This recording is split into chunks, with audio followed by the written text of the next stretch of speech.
Welcome to the latest Giants Huddle podcast. Lance Medow with you as we are still reacting to the 2022 NFL Draft. And the Giants selected Kayvon Thibodeaux with the 5th overall pick. But you could argue he was actually overshadowed by a 19-year-old from North Caldwell, New Jersey, who announced the pick. And we are now joined by that man, Sam Prince, who had the honor of going on the stage in Las Vegas with Commissioner Roger Goodell and certainly making a name for himself and making Giants fans extremely energetic as a result. So, Sam, first of all, an absolute pleasure to have you on the program. Thanks so much for joining us. It seems like you've had a pretty busy 2 weeks as of late. What has this experience been like? Well, Lance, thank you for having me on. It's an honor to be on Giants Huddle right now with everyone. It's been a crazy experience, Again, I just want to thank Make-A-Wish and the New York Football Giants and the NFL for an amazing experience and grant my wish. It is beyond any of my expectations. I'm still on cloud 9. I've been riding the wave ever since. Everywhere I go, it's like, hey, are you the kid who announced the Giants pick? I was like, yeah, can I take a picture with you? So it's been that basically every day. It's crazy. Well, you mentioned in terms of what it's like interacting with the public. I'm curious because for individuals that are unfamiliar with your background, you're still obviously in high school at West Essex High School. So what has the reaction been like from your friends? Are you now the talk of the town through the hallways? I am the talk of the town. I think I'm the talk of the world. I don't want to brag on myself. I don't want to be arrogant or anything. But I was trending on Twitter. I was trending on Twitter, and I was number 11. I was trending. I think a lot of people are talking. It's not only Giants fans, it's all NFL fans, all sports fans around. It's crazy. But all my friends are like, hey, are you a celebrity now? So can we, get free food at these places? Oh, can you, take us these places and we don't have to pay? Or, we go to, a gas station. And they're like, hey, that kid's a celebrity. He doesn't really have to pay for any gas. Could we do that? So, see, they're learning fast that it pays to know people in life, essentially. And now, you have a certain status. I'm glad, though, that you corrected yourself.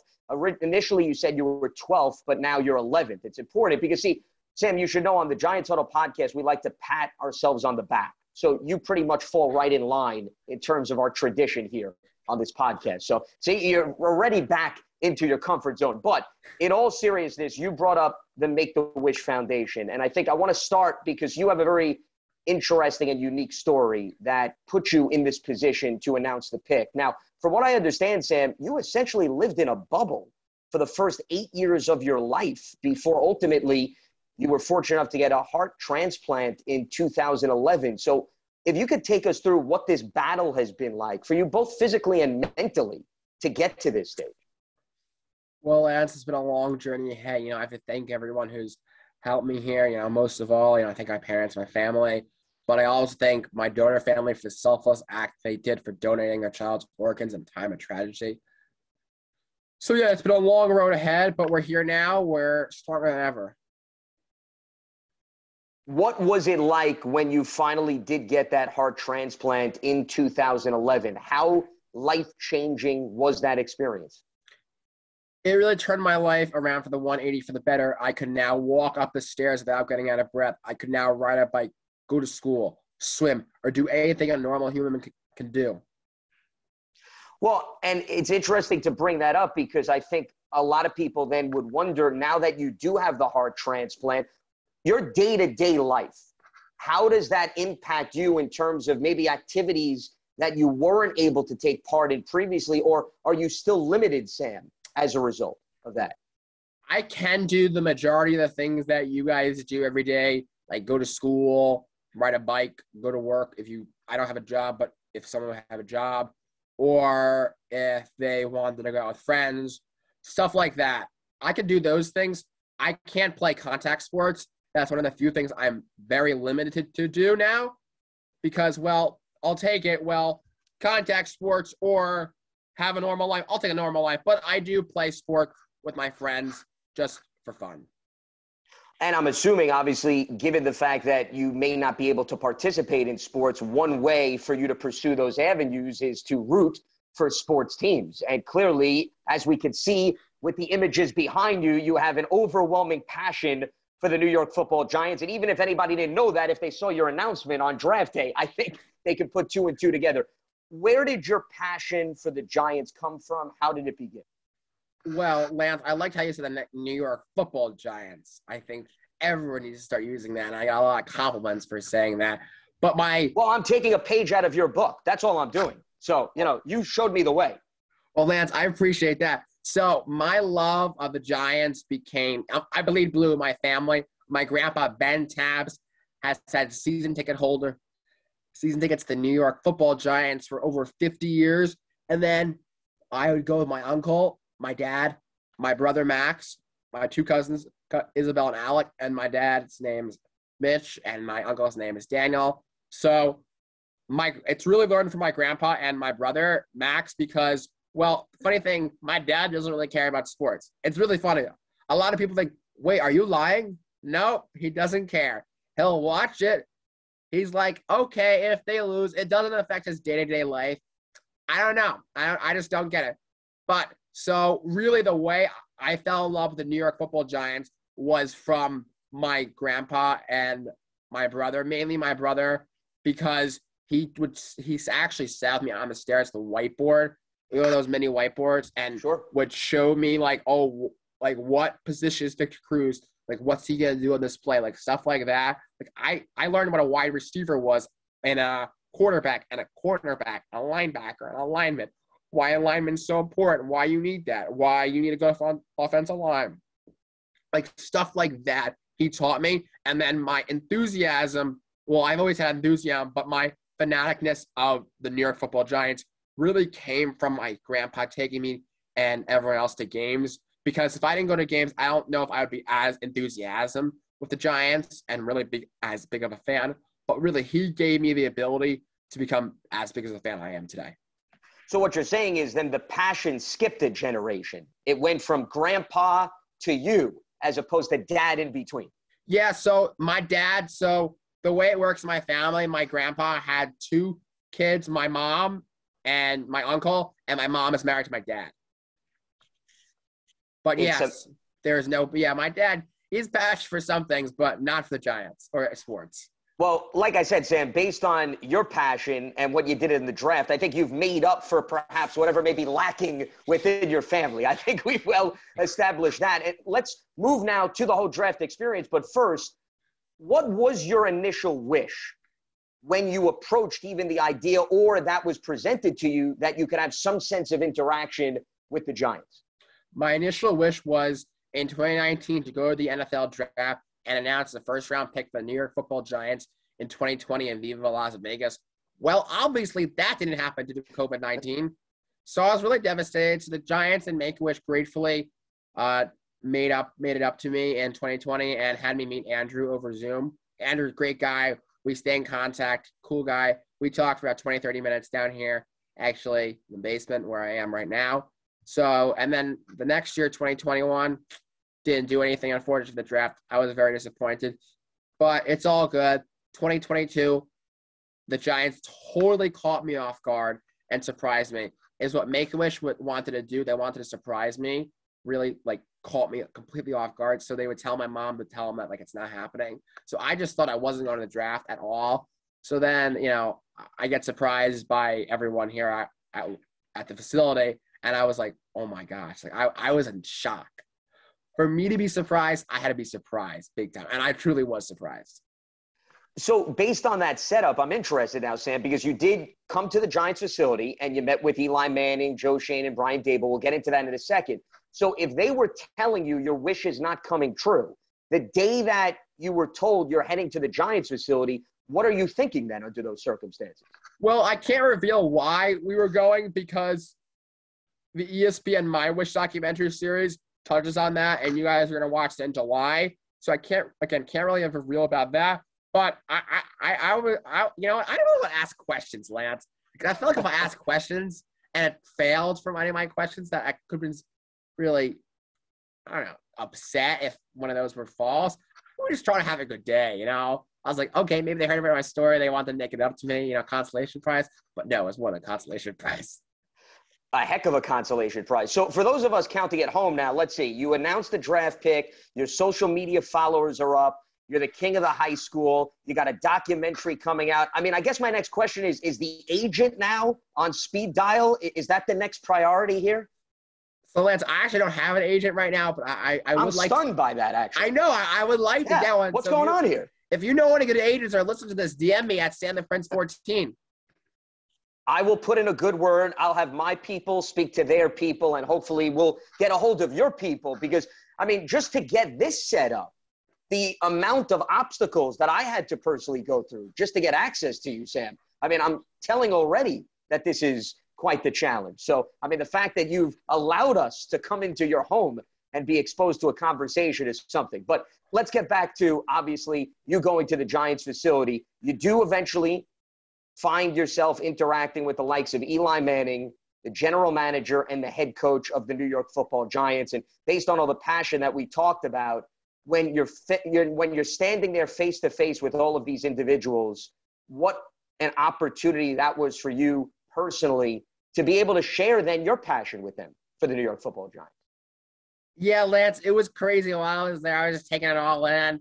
When I met with Joe and Dave's and Eli was behind us, as you saw in the video, you know, I shook their hand, went over my thoughts for the draft board.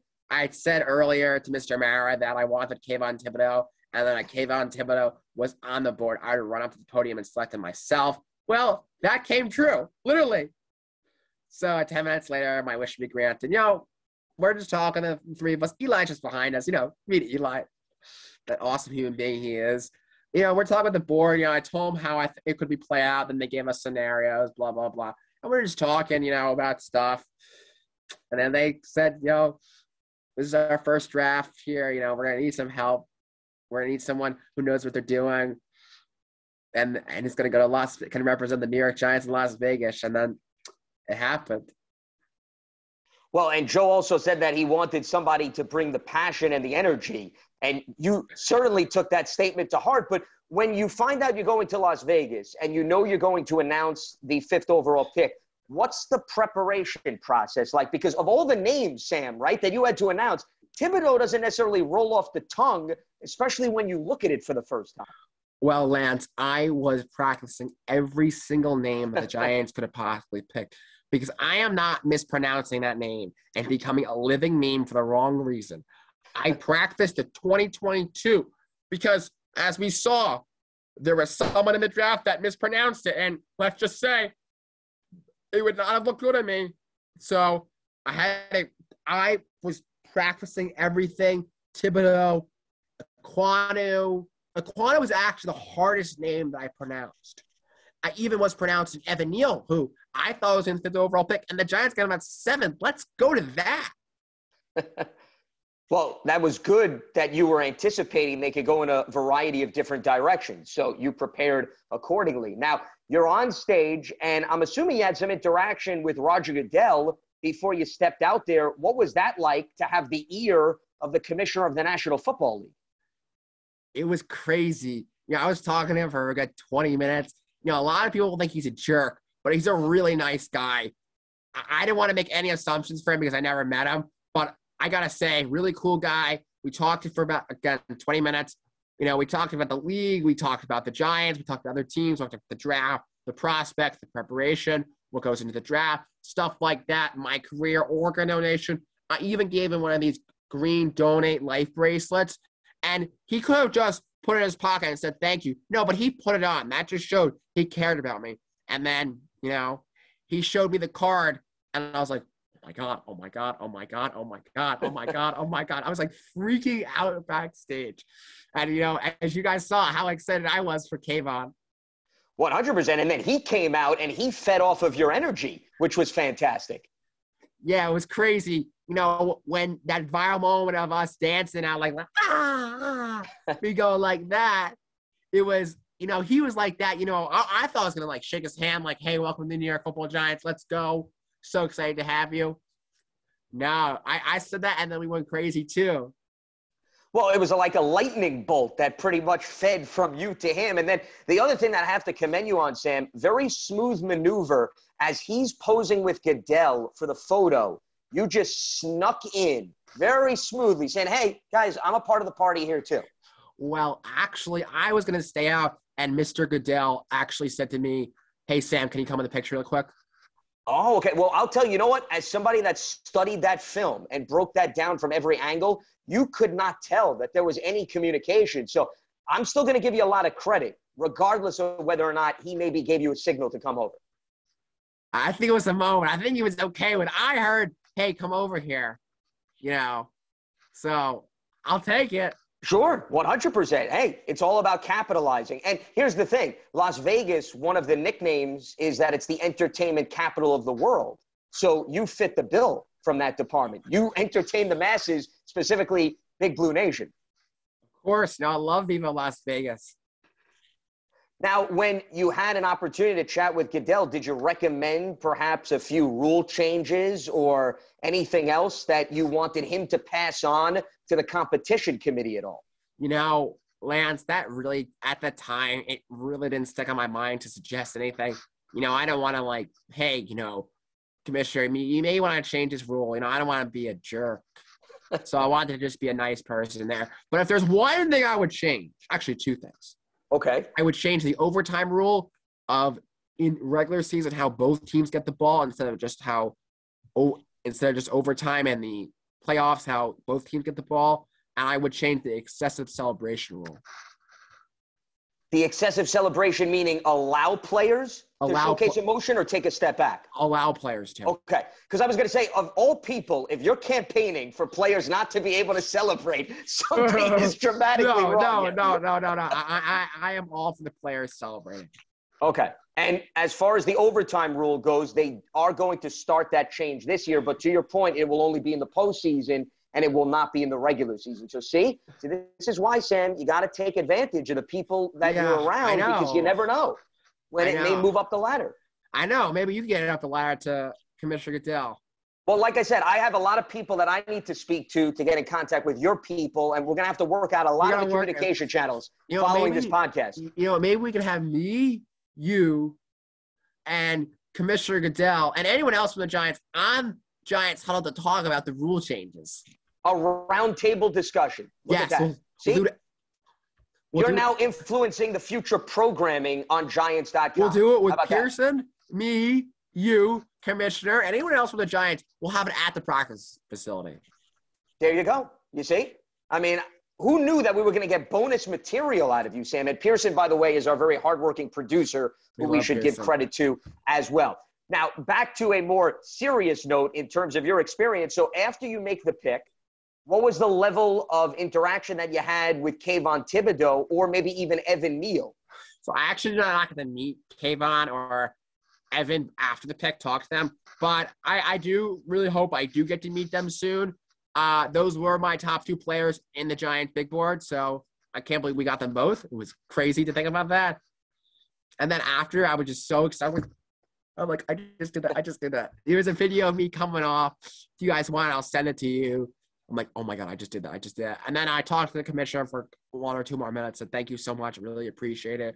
Then he said, good luck with your journey. Hope to see you at NFL Network or another thing one day. I'm like, okay, you want to hire me at NFL Network? I'll take that, I'll take that. Not bad. I mean, who needs to go to college when you go straight from high school to the broadcasting booth? Yeah. And then I also in there, I met with James Wright, the Washington Commanders president. I saw him. I said, hey, Mr. Wright.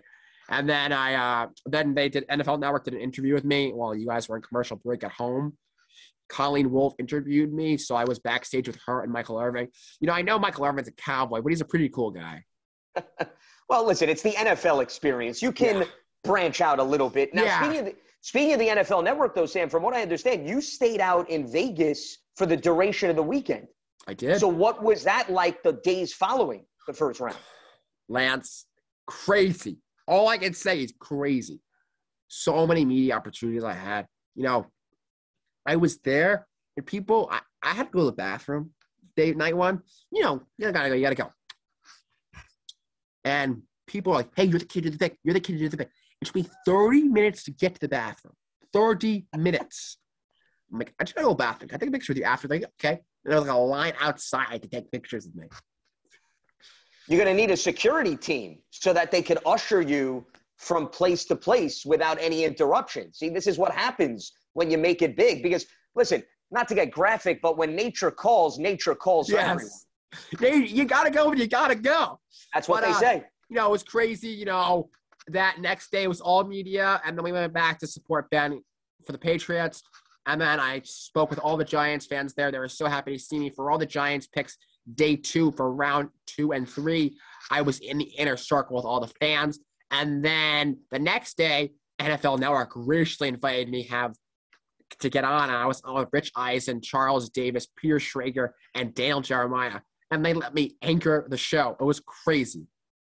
I saw that, and that segment is actually circulating online, and I saw you went down the row. You asked each one a question, then you threw the break. So you got the true feel of what the whole broadcasting element is all about, which I'm sure for you, as we transition to the fact that you clearly have an interest in going into sports broadcasting, for this draft experience, Sam, to expose you to that area of this industry, I mean, that pretty much seems to be the icing on the cake.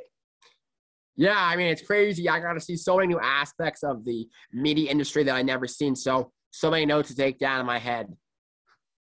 Now, with respect to your next step, I mentioned that you're going to be finishing up high school.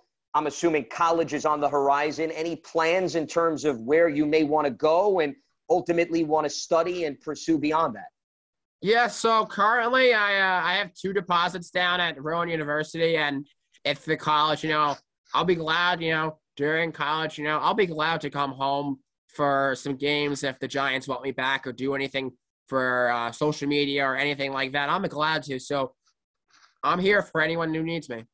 Hey, well, listen, we're going to tell the proper authorities that you're not going too far away from Big Blue Nation. So you'll be right around the corner. And in terms of wrapping this up, big picture perspective, we started with your journey, what you went through in terms of the heart transplant, what Make-A-Wish has meant to you. But I want to give you the opportunity, Sam.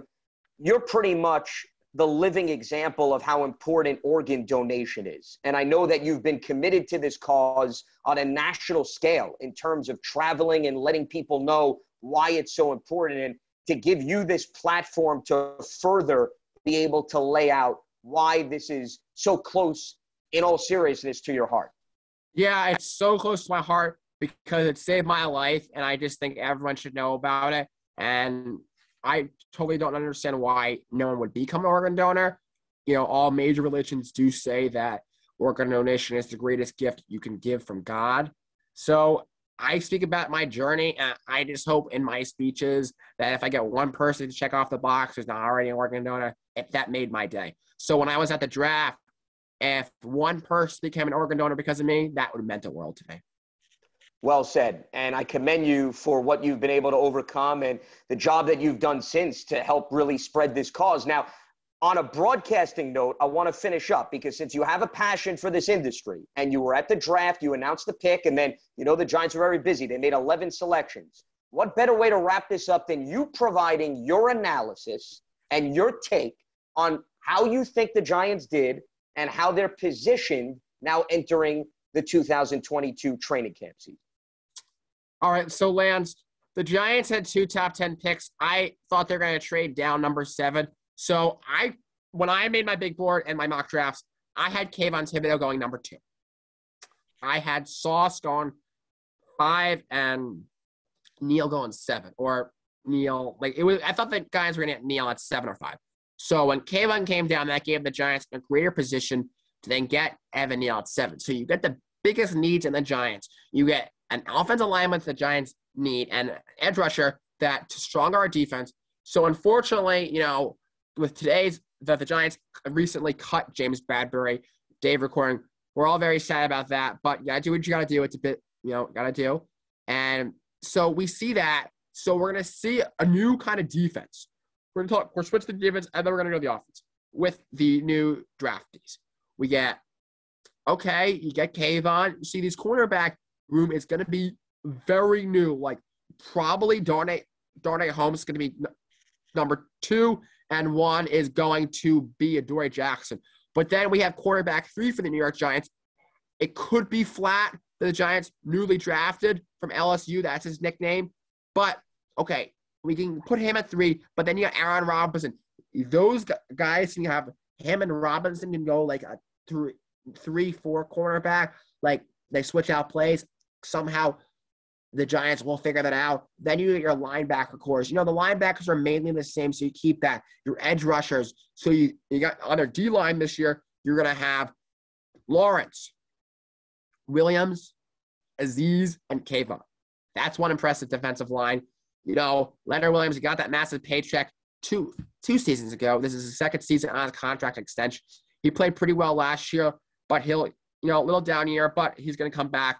Lawrence, he was the only Giant from the 2019 class who got that 5th-year option, so that will definitely help him. So he'll most likely be a Giant in the future. Then you go Aziz, who got the Giants' single-season sack record, which I believe it was 6.5 as a rookie. Can you correct me if I'm wrong?